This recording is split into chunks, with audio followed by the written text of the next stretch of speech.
Welcome to another exciting episode of the Scouting for Growth podcast, where we explore the trailblazers and visionaries shaping the future of industries worldwide. Today, we have the privilege of speaking with Sri Ramaswami, the dynamic founder and CEO of Charlee.ai.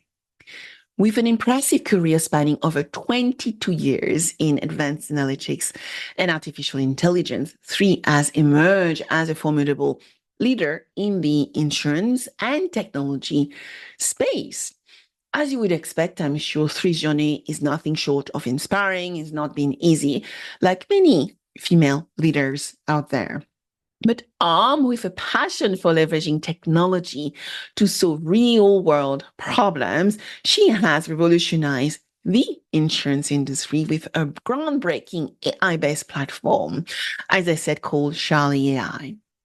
As shared by Kevin O'Leary, yes, dear Kevin, this pioneering solution is recognized as the insurance sector's first NLP-based predictive analytics tools, which brings unparalleled insights and efficiency to claims managers, but also litigation teams. As a certified associate in risk management, Sri's deep understanding of the property and casualty insurance sector's intricacy empowers her to drive innovation and financial outcomes by harnessing the power of unstructured data. Yes, a patented technology. It is patented, and she has an amazing team with years of experience. When I say years, more decades. I mean, the patented technology is not only there to lower claims cost, but also to enhance risk selection and also transform the way insurers manage reserves and prioritize claims. But Sri's story goes beyond a professional accomplishment, as you would expect. As a thought leader and a mentor in InsurTech, and within the InsurTech community, she is breaking barriers in we have to admit, right, traditionally male-dominated industry, championing diversity and inclusion and inspiring the next generation of female entrepreneurs to go for it. So join us as we delve into Sri's remarkable journey, exploring the challenges she faced, the triumphs she achieves, and her unwavering vision for the future of the company, Charlee.ai, and also the broader tech community. So welcome, Sri, to the Scouting for Growth podcast.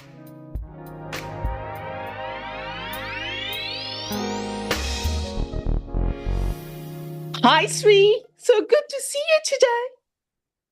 Hi, Sabine. How are you? I'm very, very well. So, Sri, I was reading your LinkedIn profile. I gathered that you actually, as a founder of Charlee.ai, you actually set up the company something like 8 years ago. So what got you to decide to set up your company and this platform? So the story goes back to right before I started Charlee. I was at a software company and we had released 2 products, which I architected myself and developed the prototypes. And one was in the claims space and one was in the underwriting space. During the launch of the claims analytic product, I got to speaking to a lot of claims managers. And one of the constant thing I heard was their inability to access a lot of data points within the claim files because it's all in unstructured formats. A lot of it is in unstructured formats, documents, reports, so news media, even including their own claim diaries that their adjusters write. So it was very difficult for them to even give you a status on something. So let alone their whole this one of making a decision, making a financial decision so subjectively based on the data that is not accessible to them, but they still have to make a decision. When you come to thinking of that, they are basically pricing, insurance is pricing the exposures, but the claims people are actually putting a price on that exposure and paying a settlement, which is a financial decision based on subjective data. So that was the origin. That was the kickoff for me in my head, saying there has to be a better way to measure, to analyze, to get to these exposures. And I want to be able to create a platform that helps people not only collect exposures easily, but also be able to convert them into a common denominator that you can measure, you can predict, you can query long before ChatGPT even came with the query. This was the vision, and that's how it started. So you have been in technology for quite a while, Sri. Mm-hmm. So what inspired you to be, in technology and pursue a career in insurance technology? And how did your background shape your vision of Charlee.ai? I would take you back all the way to after I graduated. I worked in the hotel industry. Because that was my background. I did my hotel management. I worked in the hotel industry, and just very briefly, and I didn't really quite enjoy it as much. So I quit that and I joined Samsung, in India, and I was working in the showroom and as an admin person there. And they had this box and sitting in the showroom. And I asked people what that is, and people said, "Oh, we don't know. It's called microwave, and we don't know what to do with it." So this was many years ago. This was almost 3 decades back. So I said, "Oh, you know what? Given my catering background, I had a bright idea. I went to my manager and I said, I just need some data. If you can get me in touch with all the agents, I can put together a nice database of all the customers across and segment them and basically send them postcards. I used to handwrite it and send them postcards for a weekly cooking session using microwave." And I called my friend who was excellent with baking and this, and I told her every week, put together a couple of recipes. So during the cooking, I would demonstrate the features of microwave. And so it was blended very well in terms of the story. The story was actually you're making something there, and during the course, you're talking about the features of microwave that cannot be just used for cooking or doing some things, but also other things. So we went within just a month of launching this cooking series. We went to almost 150% in sales from the showroom. And my manager called me and he said, "I think you should pursue a career in data and analytics." I just laughed at him. I said, I come from a very lower middle class, family in India. So it was like hard to, and I was the earning member at that time. So it was very hard for me to even imagine something like that. And here he was, giving me his feedback. And I said, "Is that your way to avoid commissions?"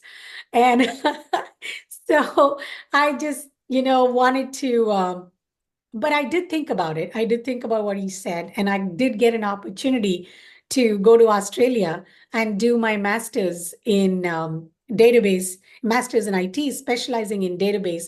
And I did actually stand first in the university on the DBA front.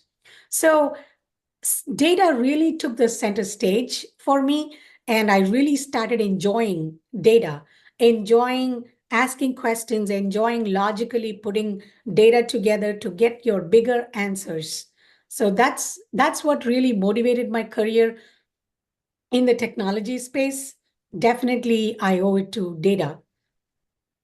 It's interesting though, because what you said is, the goal was to get people to buy microwaves. And to buy microwaves, you worked out that they needed to learn about recipe and you need to actually go to something which was emotionally linked to people to get them to come to the showroom and spend some time with you, learn some recipe. And by the way, the technology will help you achieve the outcome. So when I think about Charlie, right, and we go and dive a little bit more around the platform and its technology, right, we talk about claims management, but it's beyond claim, right? We're actually talking about litigation and attorney cost reduction. And so what specific challenge did you see in insurance, right? You mentioned claims, but what were those specific challenges you actually felt you needed to solve with Charlie? If you think about claims, and the reason why claims got me more interested was that's the promise. That's your promise of the insurance contract. And it's really at the claim side is when you get to know how the exposures that you priced in the beginning, how that is performing, at the end. Is it, because it can actually make you profitable, like the way insurance companies are, but the kind of things that you're seeing now in the market, which is some exposures that are beyond your control, like the weather and climate and those things, it's just beyond you. But the exposures are huge. The severity behind this is huge. And tied to that is litigation. So if you think about the process of claims, it all starts with a very human experience because somebody has had a loss and you are dealing with them at the very most sensitive and vulnerable position, and because they have gone through something tragic, something that they didn't expect, but that's really why they have insurance.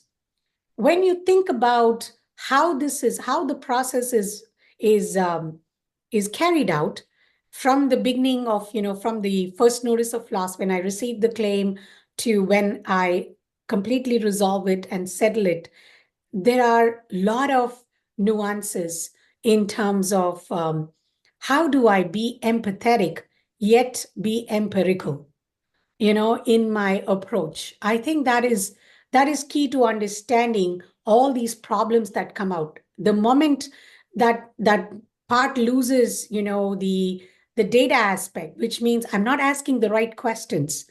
I'm not finding out exactly how did it happen, and I don't have my facts of loss. And not having these facts of loss means that you're not asking the right questions. Not asking the right questions is just means that you're not going to get the details of what is your real exposure in this. And now combine empathetic touch point from the adjusters because you want to get these case resolved. You want to move fast. You either want to deny it or you want to settle it without understanding the data points. You are actually now inviting an attorney into the game. And this attorney is a third party that nobody benefits from, actually. Nobody benefits from it. Now combine litigation financing to it, where people are actually funding this as if it was a startup and as if it is an idea that needs to come to fruition. Somebody is actually funding it. You are actually in greater trouble without data, without objective data. And that's really, the vision of Charlie is also behind how do I get to these exposures, and how do I get to these exposures and the risk intelligence, and how does this lead, to getting me to avoid that attorney and avoid litigation so I can come to a better settlement with the insured, with the claimant, whatever may be the case in this, but not just stop there. And that's where, the real vision of Charlie is to be able to connect those data points, those exposure intelligence and the risk intelligence with actuary, with underwriting, with your product marketing, with your even your agent, because I need to know everything. All these people are stakeholders in how the exposures are calculated, how you price them, how you offer them within your product. And that's the key, is to be able to connect all these different silos with that common denominator, which is your exposures, so that you can avoid litigation. So it's interesting, right? Because the insurance sector, and I think the world, is going through some level of change. And as I was looking at litigation, as we were chatting, I looked at, insurance claim litigation management market overall. I realized that we have a number of issues to address, like social inflation. So can you tell us a little bit more about what are the key inefficiencies and frustrations that the traditional insurance company is facing, and what are the major trends we just need to watch out for? One of the biggest things that we are seeing since we started this is lack of proper documentation. And this goes back to, your crux of how you are arriving at a financial settlement is based on the facts of laws. And if you don't document your facts of laws, if you don't ask the right questions, you're not going to be able to get those facts of laws based on which you need to make an objective decision. Even if you're dragged into court, these objective decision points are very important for you to present. I'll give you an example. So recently, one of my customers took the summarization that Charlie does, of all these exposures based on the exposure and the intelligence data that we have pre-trained, and over 55 million claims, and we have all these insights. So when we predict something, when we predict that, okay, this is headed towards litigation, or this could attract an attorney, and we also predict severity along with it. So when you give them those hard numbers and say, okay, this looks like it might settle at 50 to 100K, for example, and might attract an attorney, might get into litigation. If I gave you all these facts, or if I gave you all these predictions at the onset of the claim, or maybe 30 days into the claim, the question is, how do you then create workflows that are very dynamic in nature? What would you do immediately when you got that kind of intelligence? That's your decision point, and that's human in the loop, which is very important. What we see in the industry lack is some of those visionary leaders who can come into the forefront and say, I got it, I got this data point, I'm going to put my person in there and say, okay, if you predicted litigation, or if you predicted an attorney to get involved in this, and there is still not an attorney involved yet, you want to be able to prioritize these claims. Yeah. You want to be able to put your best person in there and say, let's actually attack this. But what we are seeing, again, the first data point is definitely the facts of loss. Documentation is the issue, poor documentation. The second is lack of dynamic workflows, like we're talking about. And that goes back to, you need to have people comfortable with taking decisions based on such decision management platforms like Charlie. The third is, honestly, going back to understanding AI and understanding machine learning well enough that when a human should step in and when a human can step out, when you can get AI in and when a human should step in. So both kind of coming together in the game, as opposed to, okay, AI is in, I'm out, or the other way around. It doesn't work that way. You need both of them leaning in, in order to kind of not hand over that claim to an attorney, which is kind of what we are seeing now, is that attorneys are getting in, and 33% at a faster rate than what we saw pre-COVID. Post-COVID, a lot of them are really attracting 33%, at a faster rate in the first 30 days of the claim. And typically we see that many of the most 68% of these claims don't actually go into litigation, but because you have an attorney involved, and now the attorney has figured out who did you put, which staff member did you put on the game, and what kind of questions are they asking? They have figured out through NLP and through AI, they have figured out that, okay, this person seems to not know anything about the statutes of limitation for this state. So I can challenge them on this. And that's what we are seeing, the plaintiff attorney is becoming more aggressive. Where I'm headed towards this is that my third bullet point is you don't really need to worry so much about the accuracy of the models, and I'm saying this being a machine learning person and being a technology person. And the reason why is because if I gave you 100 claims, or if you have 100 claims on your desk, you have to resolve 100 claims. All I'm telling you is which one of those 10 claims you need to resolve today. That's what you're using the machine learning for. But what we are seeing is people are getting lost in this. Oh, I need 80% prediction accuracy. No, you don't need 80% prediction accuracy. Even if I told you there's a 50% chance that this claim is headed into litigation, why wouldn't you adopt a different course, a different workflow for this? So let's not get lost in technology. I'm pretty sure machine learning, 99% accuracy is very important for when you're driving when you're a flight person. If you're operating a flight, I absolutely want 99.999% accuracy. When I'm driving a claim, I don't need a 99.99% accuracy in the predictions, but what I need is that context, that that context that can help me be more empathetic in resolving the claim. And that's the third point I want to say is, rely on technology for what it is good at. It is really good at bringing you the context. So use the context, use the claim summarization, use that exposure intelligence, and the decision making platforms like Charlie to make the decisions of how you should flow the workflow.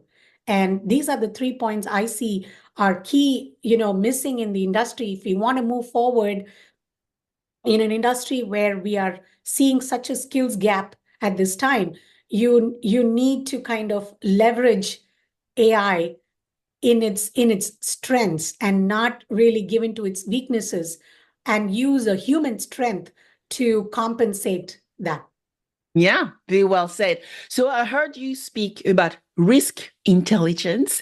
We just talked about decisioning and making the right decision, combining artificial intelligence with human in the loop. We always often say, for us to be responsible and build trustworthy AI system, we need that human in the loop. So we are in the field of artificial intelligence, decision intelligence, and I would say you are within the claim space, within AI decision intelligence. So let's get back into talking about AI.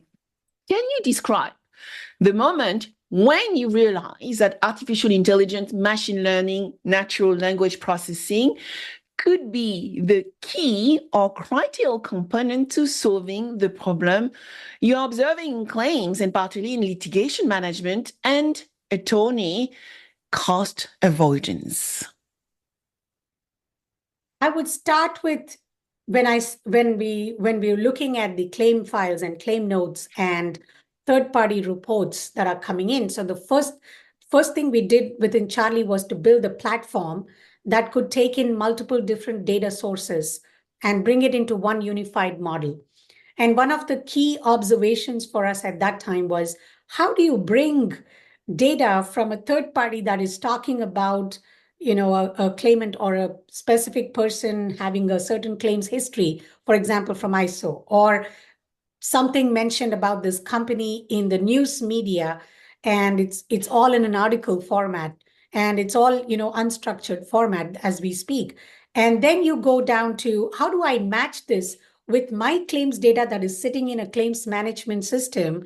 And again, it's very structured. Now, within that structured data, I'm also giving you the ability to record an entire story, which is the key point in how you are arriving at that financial decision, because the entire story is embedded in that claim notes.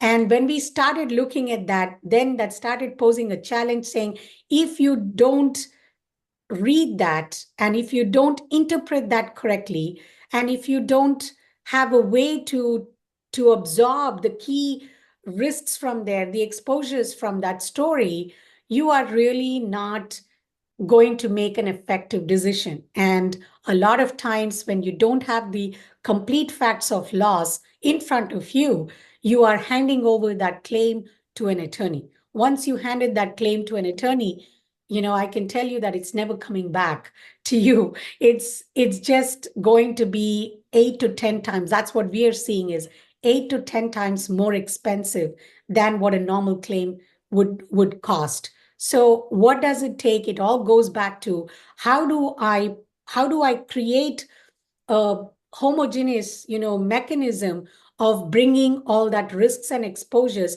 from various different formats of variety of data. So again, the goal is to provide all this back to the adjuster from day one, so they can take a closer look. I'll give you a quick example.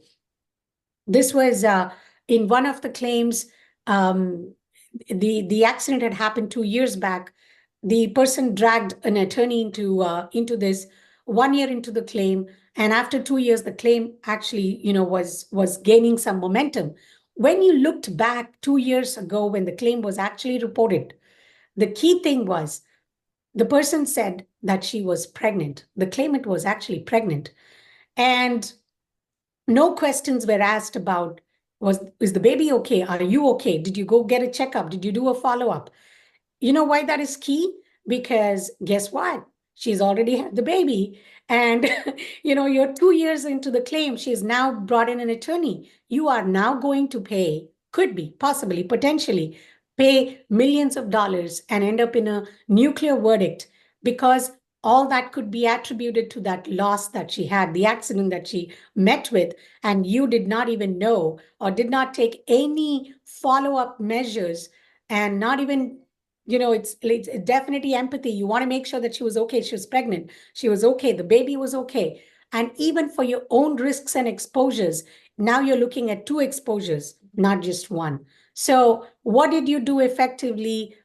If you had known, what would you have done effectively or differently?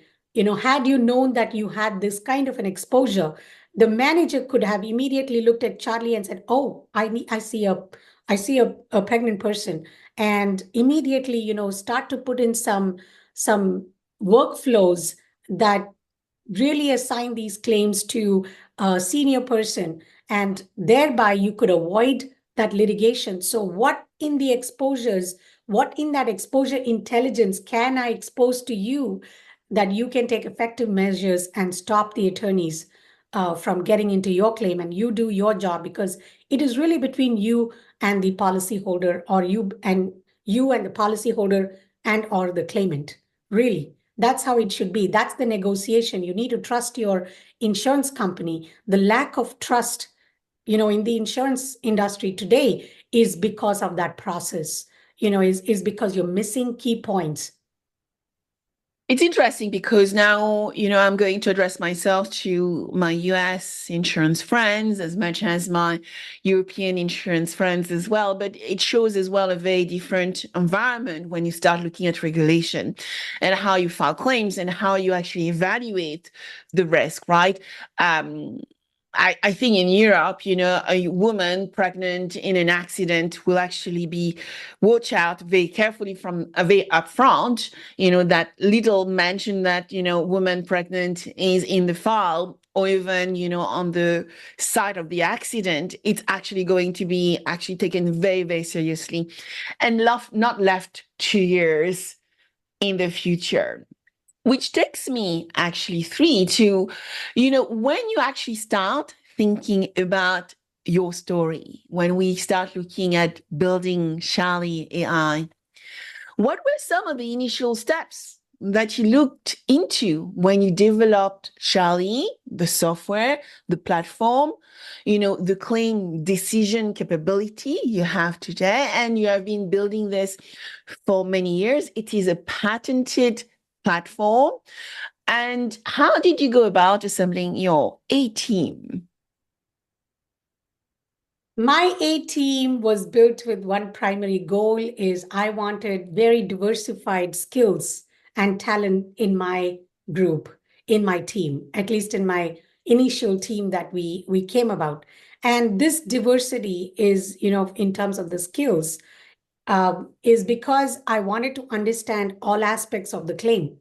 And a claim is a claim, and I don't think in my mind, I don't think it should differ between US and Europe because we all have the same goals with the insured, with making them, with making your policy holders whole and making sure that you are resolving claims in a fair way. There's whole set of, Fair Claims Practice Act and Unfair Claims Practice Act that is stipulated here. Actually, one of my co-founders wrote that, contributed, heavily towards those SIU regulations.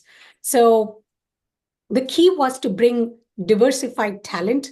So one of my co-founders, was worked at Qualcomm for a long time, did a lot of commercial projects there with AI and machine learning. So brought very, very technical, deep technical expertise from the world of AI and machine learning.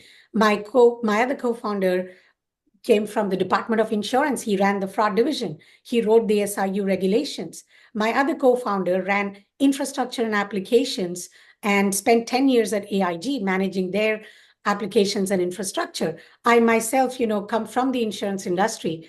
I have 22 years of data analytics background, 17 of which from the insurance industry. So we wanted to bring all these talent for multiple purposes. First is definitely the platform that you talked about. It is patented, but we didn't set out with that vision. And we just came to know somewhere, down the road that this is very unique. Nobody has this. Nobody really has taken NLP, natural language processing, and really dive deep into the claim notes using the NLP. And in that process, we very quickly learned that it's not easy to understand claims language. It's not English language.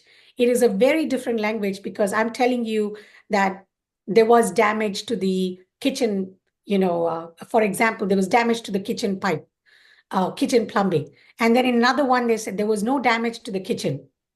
So, both are in an English language, the difference that there is a difference between the two. And if you look at it from the exposure, in both cases, you're talking about kitchen, you're talking about something in the kitchen.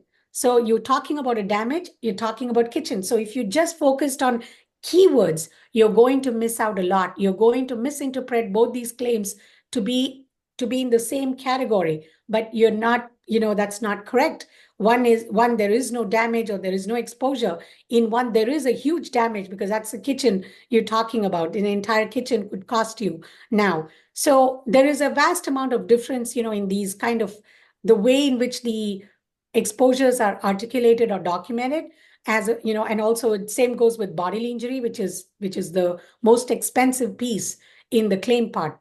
So when we started looking at that, it became key to us, very evident to us that we have to go much beyond just traditional analytics because we need to understand the claims language. And in order to do that, we brought in many more experts that could understand the claims the way a professional claim expert could understand. And that's really how the whole natural language processing started. And that's how we patented our claims language model that became the basis for everything that we do within the Charlee platform. So interesting because, when we think about the market we are in, and we actually have to be clear, right? There is a lot of claims management platform out there. Just a few days ago, I was talking to an Israeli, top 5 core system vendor in banking, trying to come into insurance. And I said, there are hundreds of them in Europe. In claims, we probably have, between the specific claims management system and the startups, over 300, 400 platforms globally. So how do you position yourself as a challenger brand with a very specific capability in insurance claims litigation management? I would definitely put ourselves in the quadrant of decision making platforms or decision support systems, and that's really where we are. How we provide the decision support is through our NLP, patented NLP based claims language model that we have patented. And why is that important? It's because it helps you look at all aspects of the exposures, because it's bringing that intelligence data, which is not just coming from a single insurance company. We have pre-trained it over multiple different carriers across 55 million claims, giving you the complete perspective of what does it mean when I say that I do see this exposure. And in the past, typically these kind of exposures or these kind of risks typically lead to litigation, typically are pre-indicators of an attorney getting involved. So that's the key, that correlation to the from the exposures to the actual outcomes of what is driving the outcome, and that's the behavior. Where is the behavior coming from? It's from the facts of loss, and it's coming from the exposures.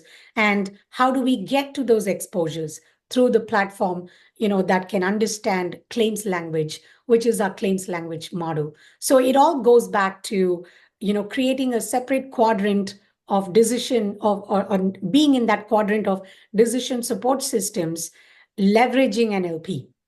Yeah, no, that's superb. And so when you think about the functionalities that come with the platform, can you share some of the key capabilities which are really differentiating capabilities for our PNC insurance companies? Because we didn't mention it, but your core strength is in the PNC commercial line space as well, right, Sri? Correct. So today we have pre-trained exposure intelligence for pretty much all PNC commercial and personal lines. What this helps us do is to help jumpstart. So we're not really looking for a large historical database when we go to each customer. We're not looking at that, which is what a traditional machine learning or AI company would do. They would ask for large volumes of historic data so they can train the models. We go in there with pre-trained insights. We go there with pre-trained exposure intelligence database, and and in some cases pre-trained models as well. And really, I would say the key is to, for the platform itself, the key was to kind of first start with that exposure intelligence database. And what we have done on top of that is build 3 pre-built solutions. The first one is the predictive analytics, which is called the 4C Charlie. And the key to, again, the differentiator in that, a lot of them do predictive analytics. The key for us is to be able to add the context, and we're able to add the context to the predictions and the claim summarization to the predictions because of this exposure intelligence database that we have, the platform that we have. The second we've just released is called the Docu Charlie. It's the document intelligence. Now it goes way beyond what the generative AI document summarization does, which is what you're seeing in the market flooded with now, is everybody can do claim summarization. But when you summarize claims, and it is done by a system, by an LLM that does not understand the claims language, it is going to miss a lot of key points. If you're just looking for a quick story bite, that's fine. It can give you a great analysis or summary of what is going on in the claim. But if you're really looking at it from what is my exposure, it misses that point. The generative AI and the LLMs out there, they miss that key aspect of what is my real exposure in this. So that's where, our platform, again, going back to that exposure intelligence, we are able to provide that context to the document intelligence. The third is coming right now is Ask Charlie, and we are super excited about this. Ask Charlie is a query intelligence for claims. It's kind of like ChatGPT for claims, and I leave it at that. Cool. Can't wait to see it. And hopefully we are being able to see it at the conference we are going to be Yes. at ITC Vegas on the 15th of October, just in a few weeks' time. So, Sri, let's go into some example. Just share with us some case studies, some of your, favorite scenarios where you help insurers changed their claims and litigation management processes to deliver not only outcome for the claims team and the corporation and drive, profit or reduce costs on the bottom line, but also for the claimant so that they can retain them and care for them. So I will actually give you three of my top favorite. Wonderful. And let's do it. when we started Charlie, and it's hitting the pilot, it's going into the POC phase, and we're starting to do this.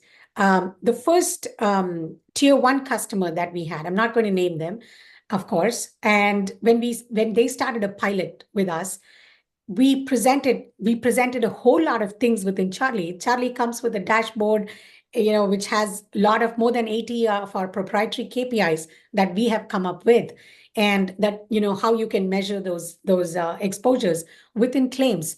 And it also gives you a prioritized list of claims that you need to look at, and including a why you need to look at these claims. Right. So it had all of those aspects. The customer looked at it, they wanted to deploy it to 15 to 20 of their mid-level managers. They wanted to deploy Charlie. They didn't want to give it to their adjusters right away. They wanted to first deploy it with their claims managers and have them look at what is the most important metric, or what are some of the key things that Charlie's pointing out. And it turned out that they were focused on, I would say, three main workflows. One of it was low severity predicted claims. That is, Charlie's predicted $0 to $10,000. They have no bodily injury, no attorney involved, and few other things, which, is proprietary to how they came up with that criteria. But this was the crux of it.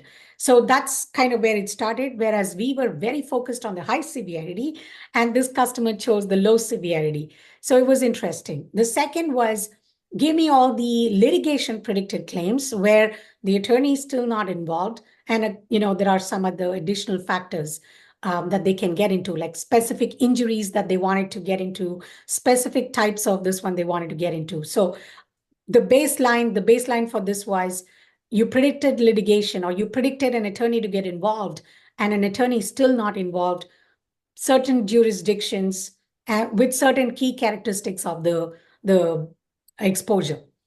This was the second workflow. And the third workflow was the high severity claims that had not been touched for a long time, a certain period of time. These were the key, three workflows that we have seen ever since this company did this.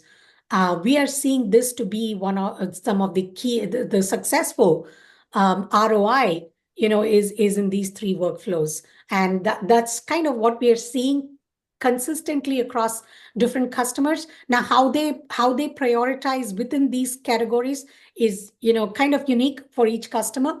And the fourth key item I will tell you is, these were the three. The fourth one was where this customer actually went into a mediation, and the claims manager is a big fan of Charlie, and he tells his staff, go look at what Charlie is telling you first, and then come to me. So before they went into the trial, they actually went into Charlie, got a list, got a complete summary, the claim summarization of all the exposures, and what prediction Charlie had on the outcome of this. So when they went into the court, the claims manager presented this to the judge, and the judge looked at this and he said, "Oh, you're not telling me just that I want to settle at this price, but you're telling me why." And that why was that exposure story that Charlie was telling. And when they presented the same to the judge, he turned back to the plaintiff attorney apparently and said, "Where is all this coming from?" So he questioned them on their numbers.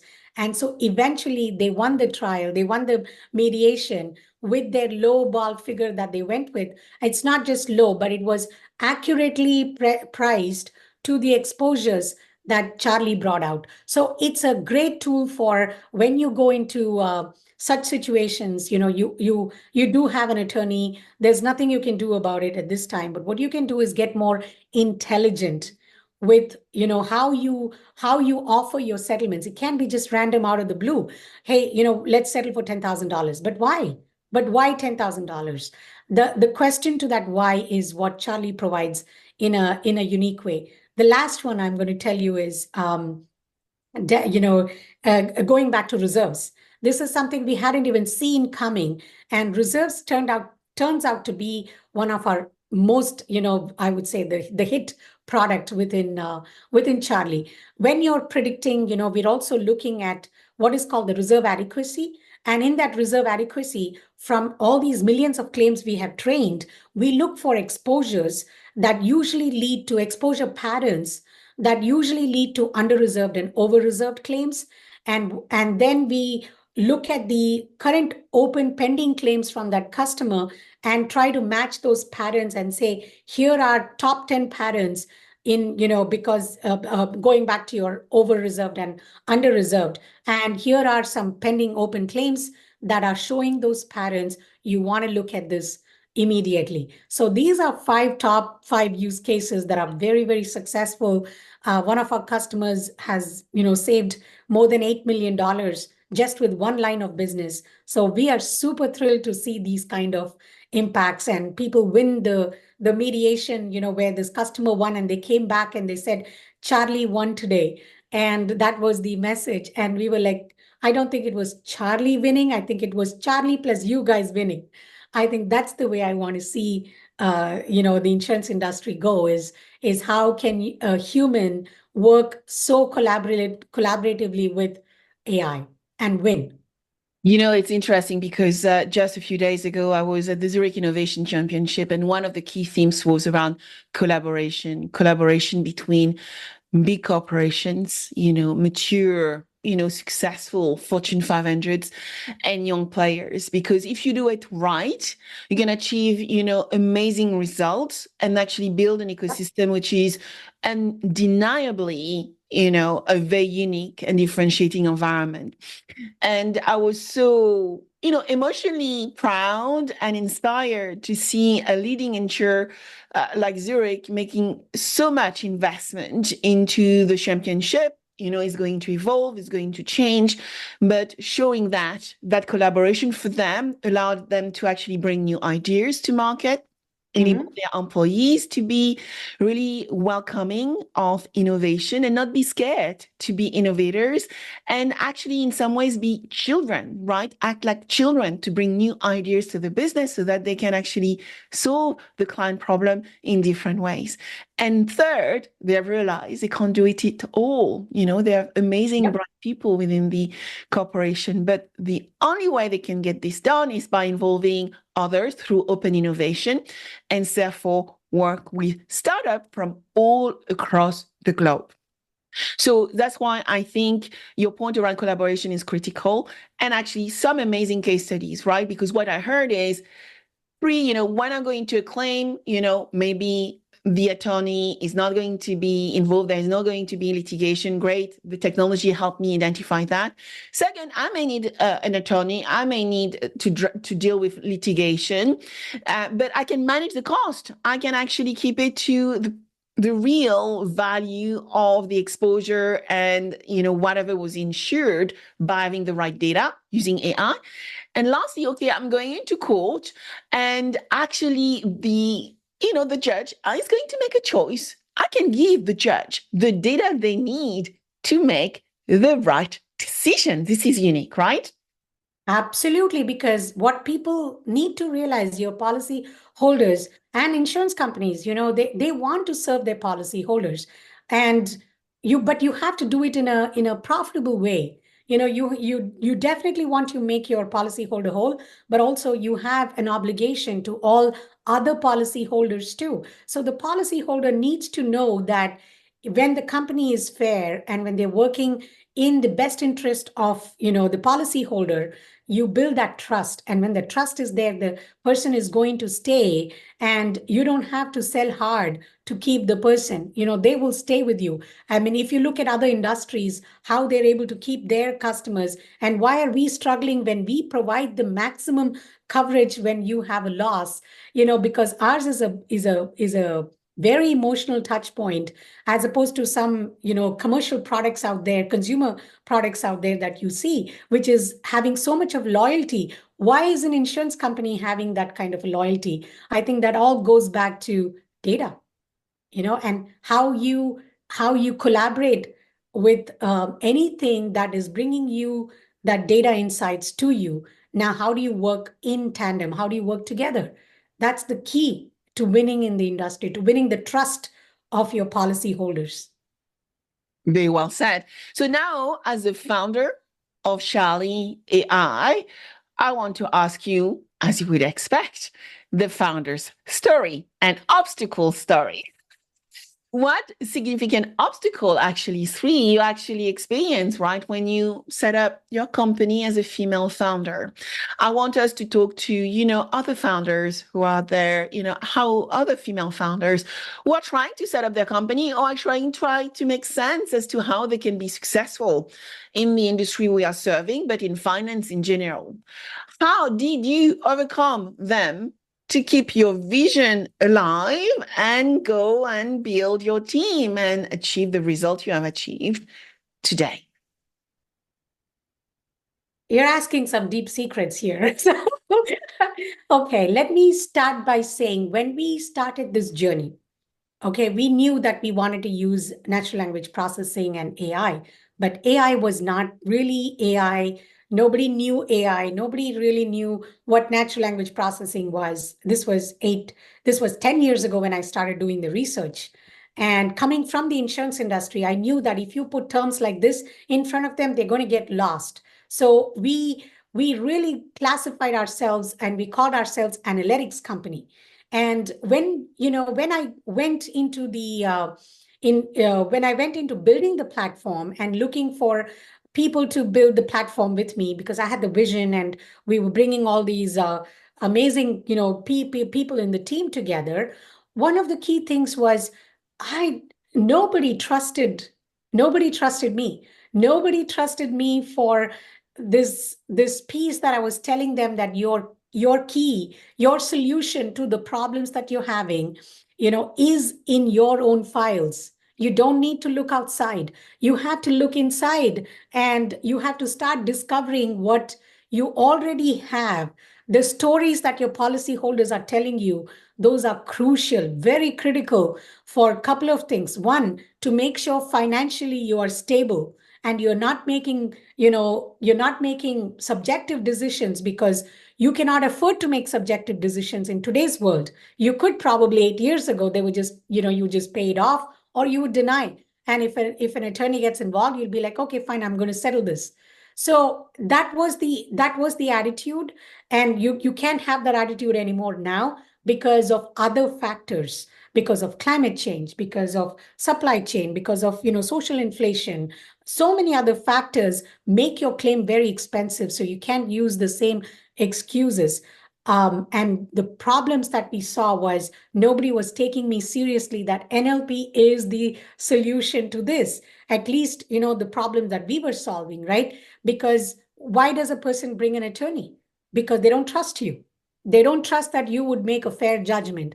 As an insurance company, they have in their feeling that you're only going to protect your money. You're not going to protect me. When that feeling comes into play, you bring an attorney because you don't trust the The other party.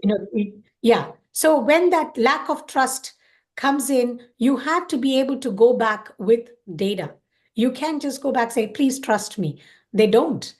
So how do you make them trust you? And so this is the same problem that we faced, when we were going and telling insurance companies, everybody was asking about external data. External data. I'm like, external data is great, but we're going to start with your internal data. We're going to start with your claim notes. And they were like, we don't understand, we don't understand what is NLP. So a lot of them in the technology world and in the insurance world did not take me seriously.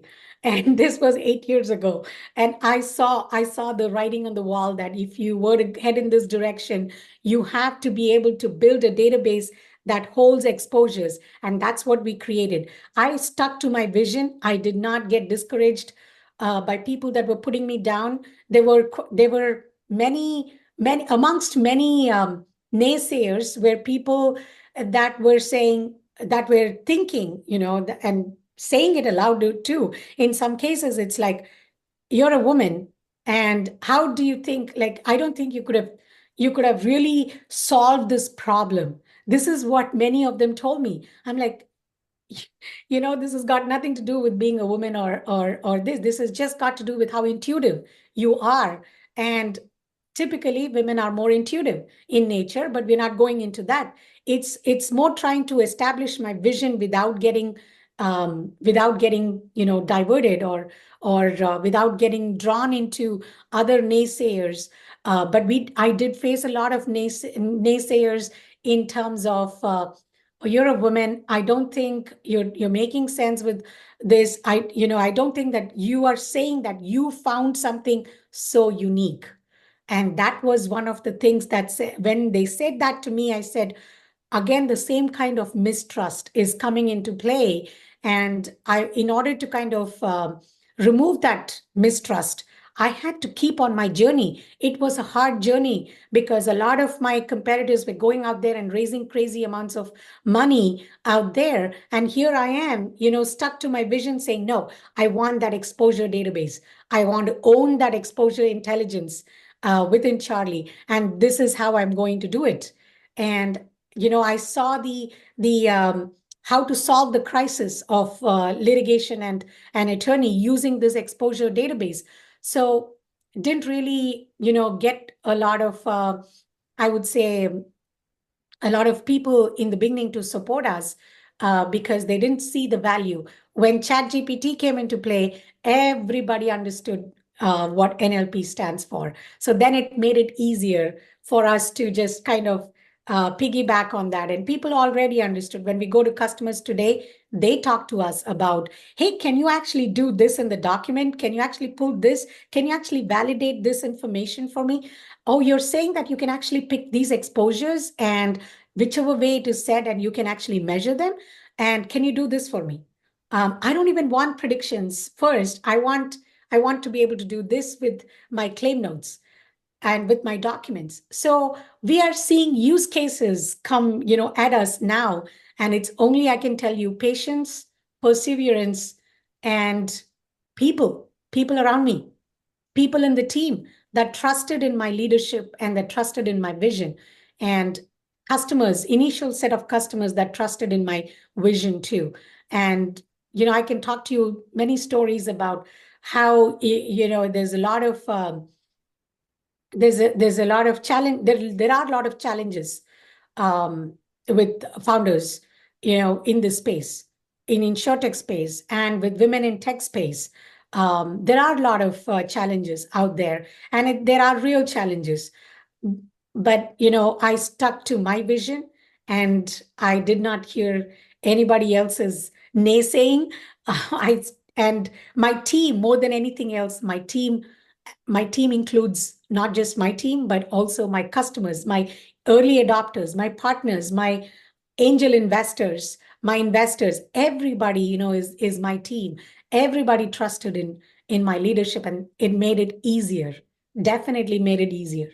That's a beautiful story. And yes, for a lot of tech founders, female tech founders, and, with the current market in insurance technology, it's not easy. I just want to highlight some of the numbers so that people realize that, hopefully 2025 will be a better year. When you think about the fintech market, it's 850 billion investment market. Last year, we actually had around 65 billion invested in fintech, probably around 6 billion in InsurTech. Today, right now, we are 34 in fintech and around 3 billion in InsurTech. So we are halving, right? Since 2022, the number have halved. Investors have not been investing, high cost of capital, high inflation rate, high interest made that impossible for them to invest or actually focus on the existing portfolio companies. And so we need to shift that because we have amazing talent out there. So my last question to you. When looking at the future, let's go into the future goals, looking forward. What do you have in plan for Charlee.ai? And how do you plan to continue to advocate for diversity, inclusion, innovation in the technology space and in insurance? I'm definitely of a different view and approach in the way, I want to build and grow the company in terms of, the talent that we attract. So today we have talent ranging from people who graduate in English majors to people who do different things. And they're able to kind of bring their empathetic side, their side of being a policy holder. What do you want in the insurance company? What is it that you want your insurance companies to do when you file a claim? And that's the same mentality I ask people in my company to wear when you are actually building analytics platform that will ultimately help policyholders like you, like ourselves.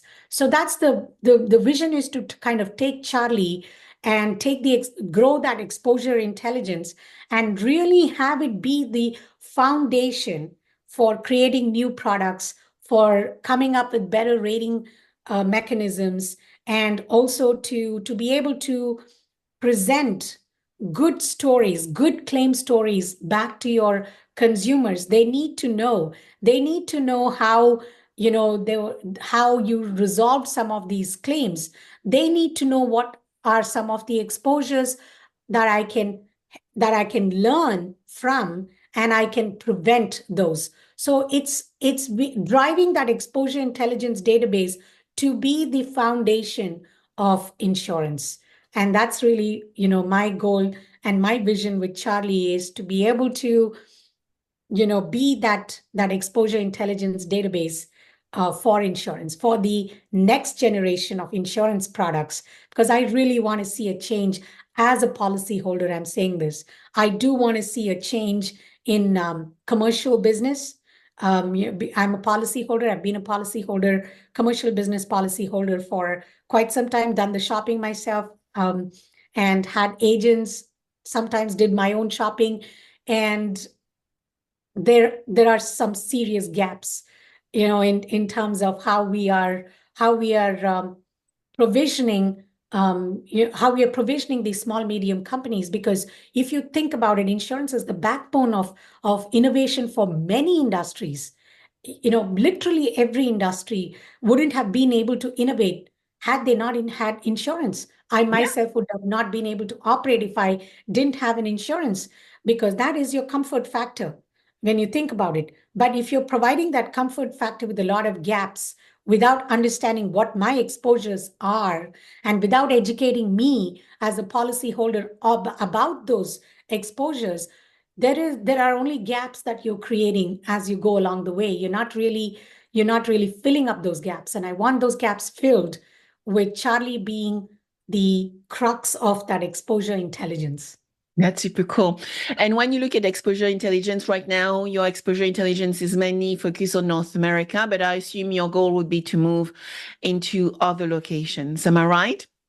We are already looking at a few other countries at this time. We're getting a lot of interest from outside now.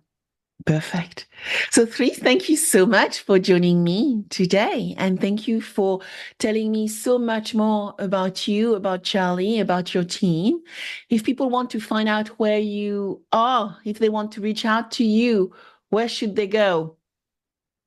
I would definitely say I live 24/7 in LinkedIn. So that's the best way to get me. I am actually 24/7 on LinkedIn. I love the platform. I think post-COVID, it's given me a lot. And help me develop be part of many beautiful communities, and helping others also, whatever little things I can do. So LinkedIn, best way to reach me there. I will definitely respond to you immediately, if not within few seconds, within definitely few minutes or hours. That's the best way. Or go to our website and reach out, through the contact form, and we will get back to you. Thank you, Sri, for joining me today. Thank you, Sabine. I appreciate it. This was fun. Thank you.